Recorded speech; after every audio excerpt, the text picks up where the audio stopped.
రష్యాకి ఎదురు దెబ్బనాలా, ఇరాన్కి ఎదురు దెబ్బనాలా, టోటల్గా సిరియాలో ఏదైతే ఈ ఇస్లామిక్ టెర్రరిస్ట్ సంఘాలకి అనుకూలంగా ఉండేటటువంటి అల్బషర్ ప్రభుత్వం అదే మతాన్ని ప్రేమించే మరొక వర్గం చేతుల్లో దెబ్బతింటోంది.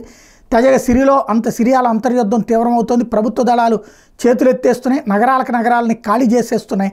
గురువారం హమా నగరాన్ని ఆక్రమించిన Hayat Tahrir al Sham HTS నేతృత్వంలోని తిరుగుబాటు దళాలు శుక్రవారం మరో కీలక నగరం హోమ్స్ దిశగా సాగుతున్నాయి. హోమ్స్కి 5 కిలోమీటర్ల దూరంలో ఉన్నట్టు HTS ప్రకటించింది. హోమ్స్ కూడా ప్రభుత్వ దళాల చేతుల్లోంచి చేజారిపోతే తిరుగుబాటు దళాల తదుపరి లక్ష్యం రాజధాని డమాస్కస్ అయ్యే అవకాశం ఉంది.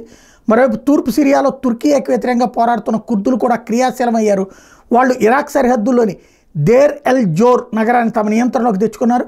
జోర్డాన్ సరిహద్దుల దగ్గర కూడా అధ్యక్షుడు అసద్ సేనలకు ఎదురు దెబ్బ తగిలింది. అక్కడ పలు చెక్ పాయింట్ల నుంచి ప్రభుత్వ దళాలు పారిపోయినాయి. వీటిని స్థానిక సాయుధ వర్గాలు తమ ఆధీనంలోకి తెచ్చుకున్నాయి. దక్షిణ ప్రాంతంలో డ్రూజ్ తిరుగుబాటుదారులు రెచ్చిపోతుండటం అసద్ బలగాన్ని ఉక్కిరిబిక్కిరి చేస్తోంది.